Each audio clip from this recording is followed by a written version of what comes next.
عزیز طلباء و طالبات اور اردو کے معلمین و معلمات، آپ سب کی خدمت میں السلام علیکم۔ گلستان اردو چینل میں آپ سب کو خوش آمدید کہتے ہیں اور یہ امید کرتے ہیں کہ آپ سب بخیریت ہوں گے۔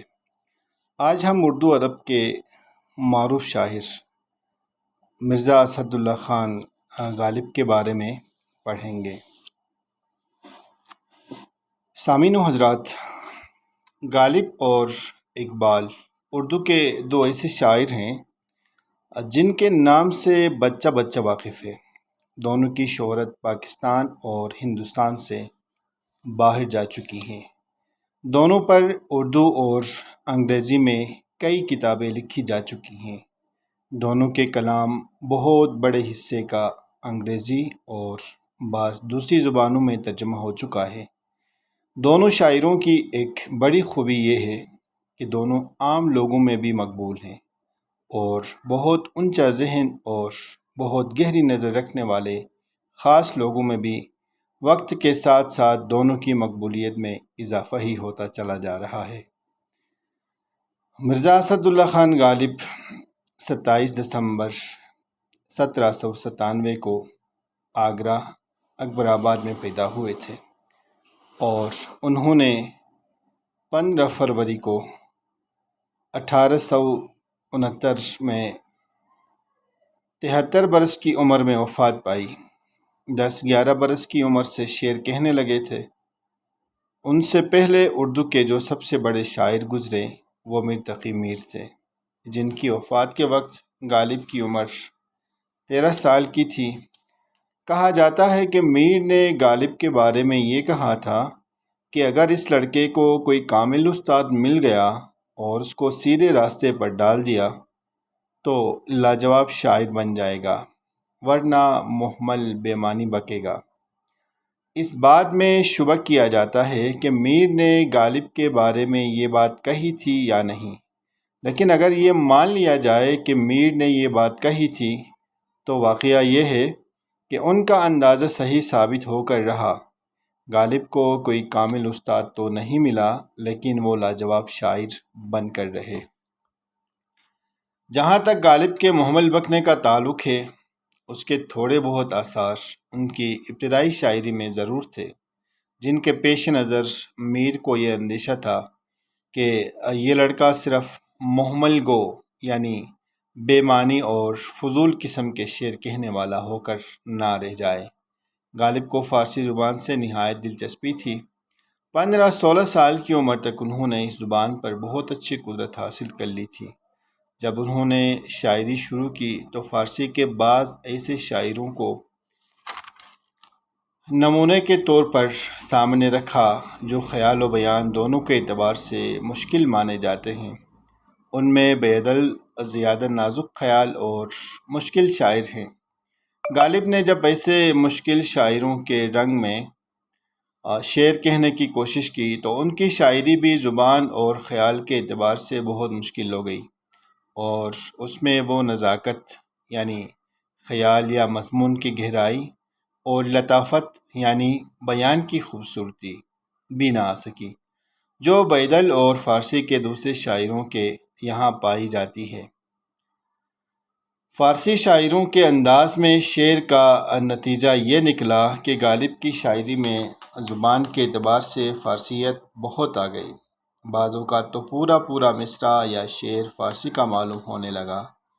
خیال کے اعتبار سے اس میں نیا پن ضرور آیا، مگر اس نئے پن میں کوئی مزہ نہ تھا۔ مثلاً شمار سجا مرغوب بد مشکل پسند آیا، تماشائے بیک کف بردن صد دل بہت بردن صد دل پسند آیا۔ اس شعر کا مطلب یہ ہے کہ میرے مشکل پسند محبوب کو تسبیح پڑھنا اس لیے پسند ہے کہ اس میں اس کی خواہش کے مطابق ایک ہی وار میں 100 دل اڑا لینے کی مشابہت پائی جاتی ہے۔ 12 سال کی عمر سے 24-25 سال کی عمر تک غالب نے اس انداز کے شعر کہہ کے ایک دیوان یعنی کلام کا مجموعہ جس میں الف سے یہ تک کی ردیف میں غزلیں ہوں، یہ دیوان کی تعریف ہے، جمع کر لیا۔ ان کے زمانے کے لوگ اس طرح کی فارسی آمیز بے مزہ شاعری کو پسند کرتے تھے، خصوصاً اس لیے بھی کہ غالب کے اشعار یا تو سمجھ میں نہیں آتے تھے یا مشکل سے سمجھ میں آتے تھے۔ اس لیے ان کے زمانے کے بعض آدمیوں نے ان کی شاعری کا مذاق بھی اڑایا۔ کسی نے طنزاً کہا، کلام میر سمجھے اور زبان میرزا سمجھے، مگر ان کا کہا یا آپ سمجھے یا خدا سمجھے۔ یہاں میر سے مراد میر تقی میر ہے، مرزا سے مراد مرزا رفیع سودا ہیں، جو میر کے ہم عصر تھے اور قصیدہ اور غزل گو بہت بڑے شاعر تھے۔ غالب نے مذاق اڑانے والوں کی تو پرواہ نہیں کی اور ان کے جواب میں یہاں تک کہ کہہ دیا، گر نہیں ہے میرے اشعار میں معنی نہ صحیح۔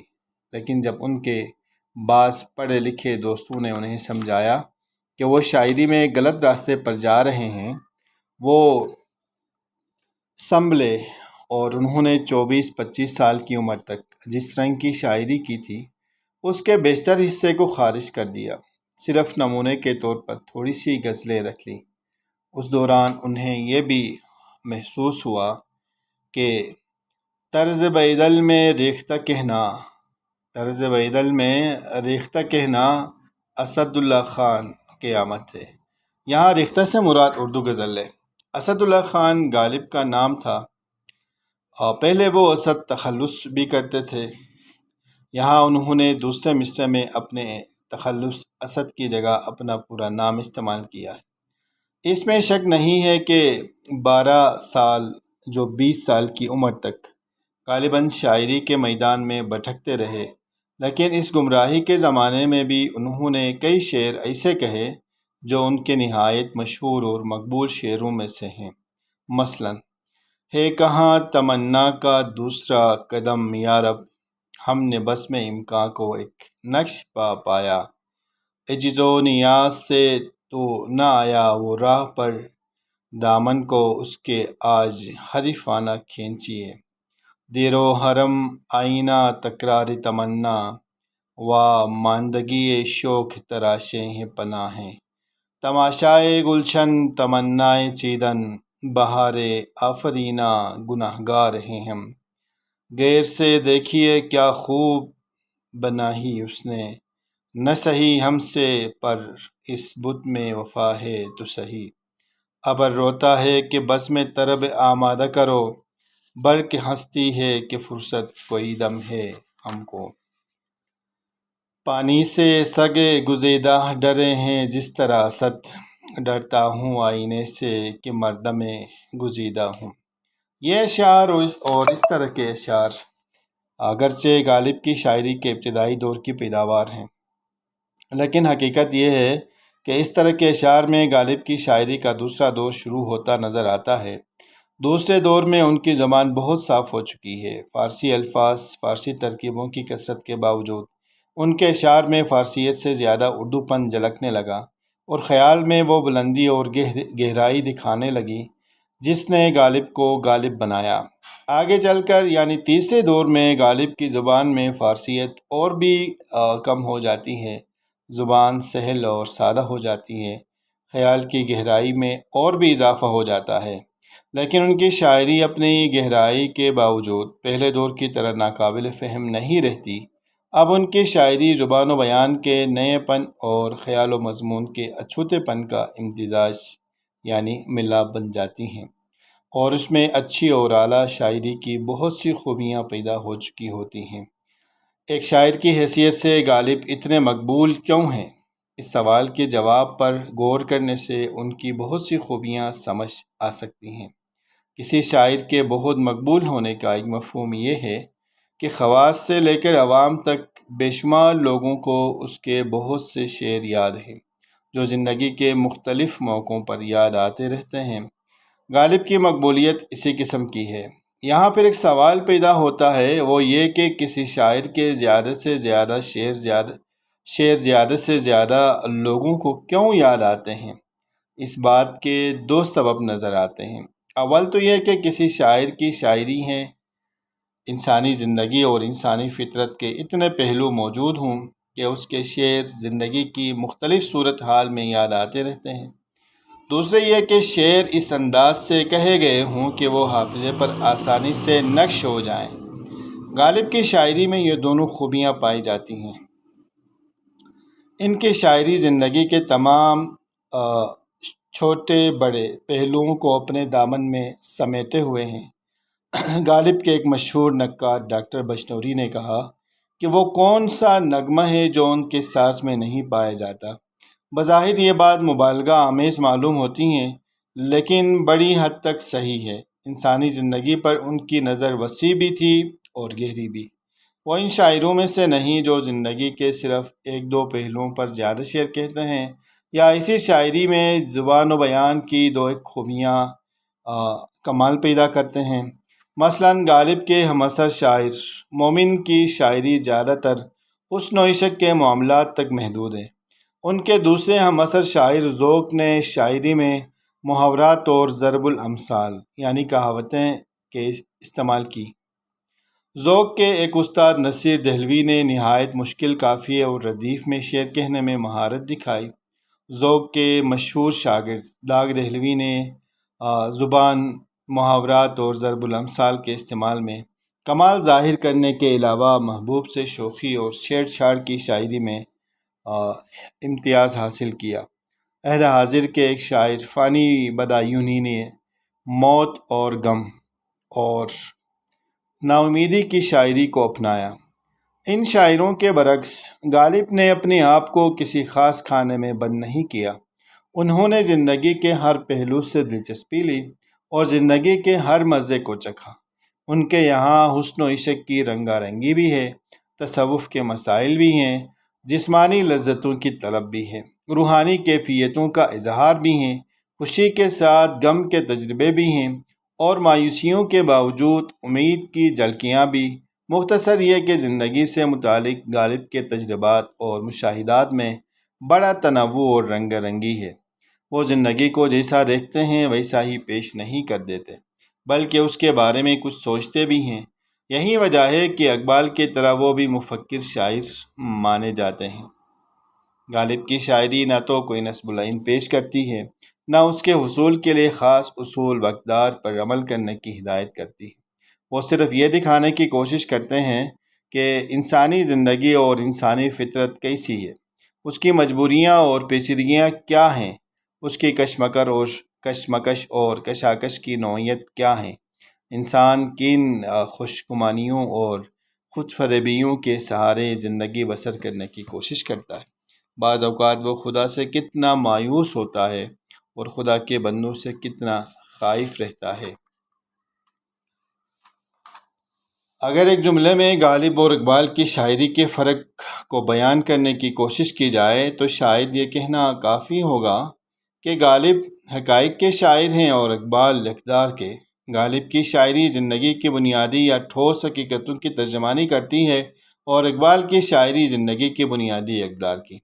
یہاں تک کہ غالب کے بارے میں جو کچھ کہا گیا، اس سے غالب کی مقبولیت کے صرف ایک سبب پر روشنی پڑتی ہے، یعنی وہ سبب یہ ہے کہ ان کی شاعری میں انسانی زندگی اور انسانی فطرت کے اتنے پہلو موجود ہیں کہ ان کے شعر زندگی کی مختلف صورتحال میں یاد آتے رہتے ہیں۔ لیکن شعر کے یاد آنے کے لیے یہ بھی ضروری ہے کہ وہ اتنے خوبصورت الفاظ اور چپتے ہوئے انداز میں کہے گئے ہوں کہ انہیں یاد کرنا اور یاد رکھنا نہایت آسان ہو۔ غالب کی شاعری میں یہ خوبی بھی پورے طور پر پائی جاتی ہے۔ ان کے نہ صرف شعر بلکہ پوری غزل تک زبان زدہ عام ہے۔ اردو میں لوگوں کو جتنے شعر غالب کے یاد ہیں اتنے شاید ہی کسی اور کے یاد ہوں۔ یاد رہ جانے والے انداز میں شعر کہنا کتنا مشکل کام ہے، اس کا اندازہ اس بات سے کرنا چاہیے کہ دنیا کے بہت سے شعراء جنہوں نے سینکڑوں ہزاروں شعر کہے، ان کا کوئی شعر صرف اس لیے مشہور نہ ہو سکا کہ وہ لوگوں کو آسانی سے یاد نہ رہ سکے۔ غالب نے محاورات اور ضرب الامثال کے استعمال میں بھی اپنا کمال دکھایا، لیکن زیادہ نہیں۔ وہ جانتے تھے کہ شاعری کو زندہ رکھنے والی خوبیاں اور ہوتی ہیں۔ وہ اس راز سے واقف تھے کہ اچھا اور اعلیٰ شعر نہ صرف اچھے مضمون سے بنتا ہے اور نہ صرف اچھی زبان یا انداز بیان سے، بلکہ اس میں دونوں خوبیاں برابر برابر ہونی چاہیے، یعنی مضمون بھی جاندار ہونا چاہیے اور طرز بیاں بھی شاندار۔ شاندار سے مراد یہ نہیں کہ الفاظ بھاری بھرکم ہوں یا ترکیبیں حسین اور رنگین یا اس میں محاورے اور کہاوتیں جڑی ہوئی ہوں۔ شاندار طرز بیاں سے مراد صرف یہ ہے کہ شعر میں بات اس طرح کہی جائے کہ پڑھنے والا یہ محسوس کرے کہ یہ بات اس سے بہتر انداز میں کہی نہیں جا سکتی تھی۔ غالب اس بیات کا خیال رکھتے تھے کہ شاید اس طرح کہا جائے کہ کہاوت کی طرح کام آ جائے۔ عزیز طلباء و طالبات، شعر کے بنیادی اجزاء دو ہی ہیں: خیال اور بیان، یا الفاظ اور معنی، یا موضوع اور طرز اظہار۔ شاعری سے متعلق باقی تمام باتیں انہی دو حصوں کی تفصیلات ہیں۔ غالب شاعری کے ان دونوں پہلوؤں کے بارے میں نہایت واضح خیالات رکھتے تھے۔ اپنے ایک شاگرد کے نام ایک خط میں انہوں نے لکھا کہ بھائی، شاعری معنی آفرینی ہے، قافیہ پیمائی نہیں۔ غالب کا یہ جملہ شاعری سے متعلق بہت سی کتابوں پر بھاری ہے۔ اس ایک جملے میں غالب نے شاعری کے بارے میں ایک نہایت اہم بات کر دی اور شاعری کے سلسلے میں ایک رہنما اصول بیان کر دیا۔ شاعری قافیے سے قافیہ ملانے کا نام نہیں، ہم آواز الفاظوں سے کھیلنے کا نام نہیں، بلکہ بات سے بات نکالنے اور انسانی واقعات تجربات میں معنی پیدا کرنے، جو معنی ان کے اندر ہوتے ہیں ان کو سمجھنے اور بیان کرنے کا نام شاعری ہے۔ زبان کے معاملے میں غالب کی امتیازی خصوصیت جو انہوں نے دوسروں سے الگ کی ہے یا جو انہیں دوسروں سے الگ کرتی ہیں، فارسی الفاظ و تراکیب کی طرف ان کی طبیعت کا جھکاؤ۔ شروع میں وہ اتنی فارسی استعمال کرتے تھے کہ اگر مصرع یا شعر کے ایک آدھا اردو لفظ کو ہٹا دیا جائے تو پورا مصرع یا شعر فارسی کا ہو جائے۔ بعد میں ان کے ہاں یہ اعتدال آتا گیا کہ لفظوں کے انتخاب اور ترکیبوں کے بنانے میں وہ اس کا خیال بھی رکھنے لگے کہ الفاظ و تراکیب خوش آہنگ ہوں، یعنی ان میں ترنم اور موسیقی ہوں، اور ان کی مدد سے بڑا خیال یا مضمون کم سے کم لفظوں میں ادا ہو جائے۔ مثلاً آپ ان شعروں کو پڑھ کر دیکھیے، ان میں ہم سب کو ایک خاص قسم کی خوش آہنگی اور موسیقی محسوس ہوگی، جیسا کہ نغمہ ہائے غم کو بھی اے دل غنیمت جانیے، نغمہ ہائے غم کو بھی اے دل غنیمت جانیے، بے صدا ہو جائے گا یہ ساز ہستی ایک دن، ہم نشیمت کہہ کر برہم کو نبض میں عیش دوست، واں تو میرے نالے کو بھی اعتبار نغمہ ہے، سر بر ہوئی نہ وعدہ صبر آزما سے عمر، فرصت کہاں کہ تیری تمنا کرے کوئی۔